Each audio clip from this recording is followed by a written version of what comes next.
Olá pessoal, estamos aqui para mais uma aula de Geografia, turma 6º ano. Vamos dar continuidade ao que a gente começou na nossa aula passada, certo? Sobre a formação geológica da Terra. A gente viu um pouquinho a formação da litosfera e um pouquinho sobre a formação dos oceanos, ok? Hoje a gente vai aprofundar a formação da litosfera com o conteúdo chamado deriva continental, tá certo? A gente vai aprofundar um pouquinho isso agora. Já de início aqui eu mostro para vocês um mapa, onde mostra a litosfera. A litosfera em grego quer dizer a parte sólida, ok? Então a gente vai estudar um pouquinho isso agora. Então, vamos lá.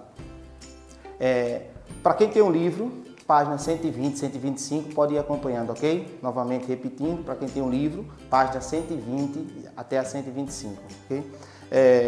O que é a deriva continental? A deriva continental é uma teoria de que no início toda a parte sólida da Terra era unida.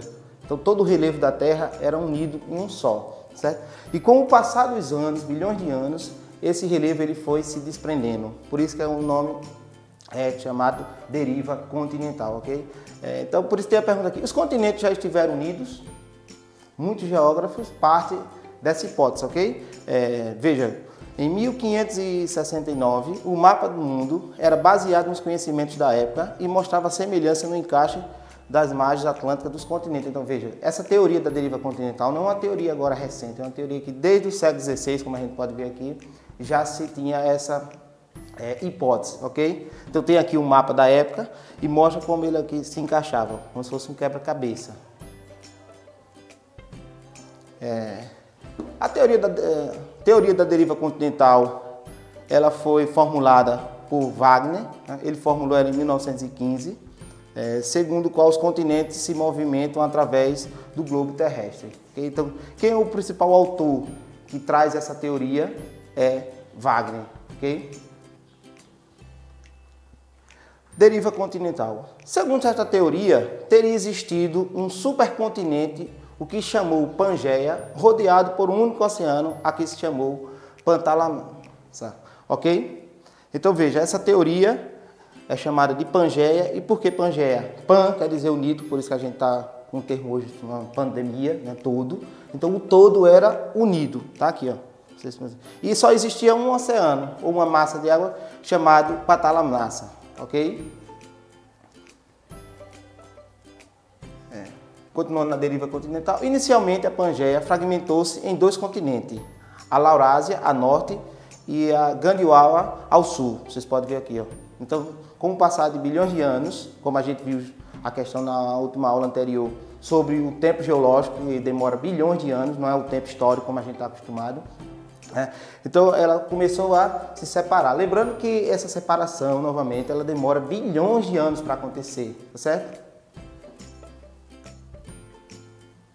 Os dois continentes continuaram a fragmentar-se, originando continentes de menores dimensões, que terceiriam o movimento à deriva, ao longo do tempo, até ficarem na posição que apresentam atualmente. Então, cada vez mais, eles foram se afastando. E se essa teoria, e se essa hipótese for verdadeira, o que é que vai acontecer futuramente?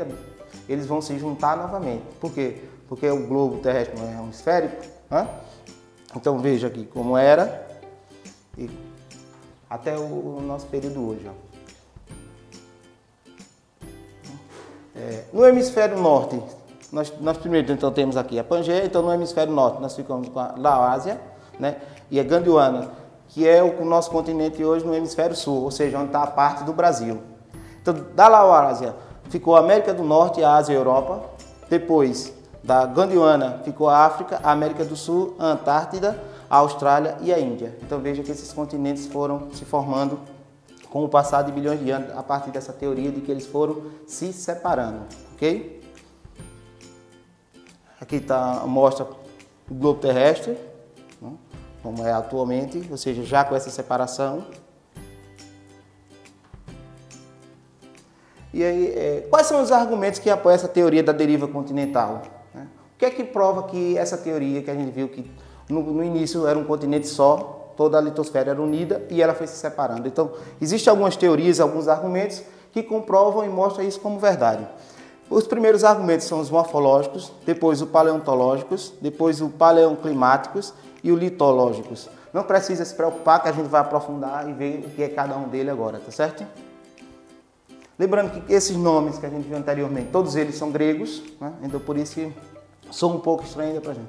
Quais são os argumentos morfológicos de que existiu de fato essa Pangeia, né?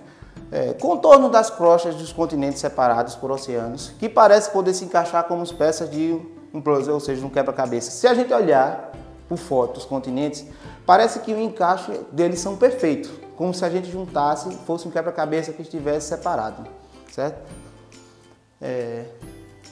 Como a gente pode ver aqui, ó, aparecimento de fósseis de organismos idênticos em zonas de continentais separadas por largos oceanos. Então, esses são argumentos paleontológicos. Qual é esse?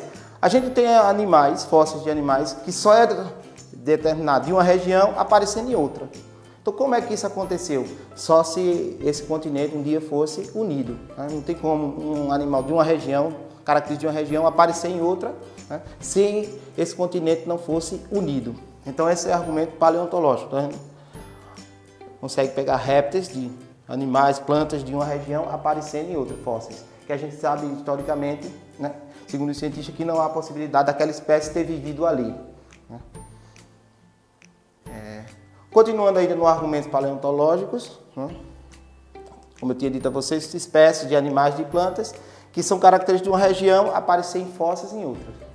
Então, por que isso é possível? Só é possível porque um dia esses continentes eles foram unidos, né? Argumentos paleoclimáticos. Distribuição atual e evidência de glaciais há 300 anos. Então, simulação de como os glaciares estariam dispostos numa calote polar no hemisfério sul se os continentes estivessem juntos. Então aqui, ó, é como se tem resto daqui, estão vendo aqui, como se eles fossem unidos. Então, por que na América do Sul, só nessa partezinha aqui, é que tem resto, que tem vestígios de gelo? Veja, pela ligação. Então, na parte que é como se fosse colada, dá para ver aqui bem, né? Então, ó, aqui, ó. E aqui vocês podem perceber ele juntando, como se fosse na Pangeia. Continuando ainda nos argumentos paleoclimáticos, né? Paleoclimatologia é a ciência que estuda os antigos climas da Terra, né? Vestígios de glaciares em regiões com climas onde não é normal a sua existência. Então, há vestígios de que no passado tinha um determinado clima que hoje é inexistente. Então, a partir desses vestígios se mostra que havia uma ligação. Argumentos litológicos. A presença de rochas do mesmo tipo e da mesma idade em diferentes continentes, em locais hoje separados. Então isso é também um argumento bastante utilizado e forte. Por quê? Porque a mesma rocha, né, com o mesmo período de tempo, em lugares diferentes.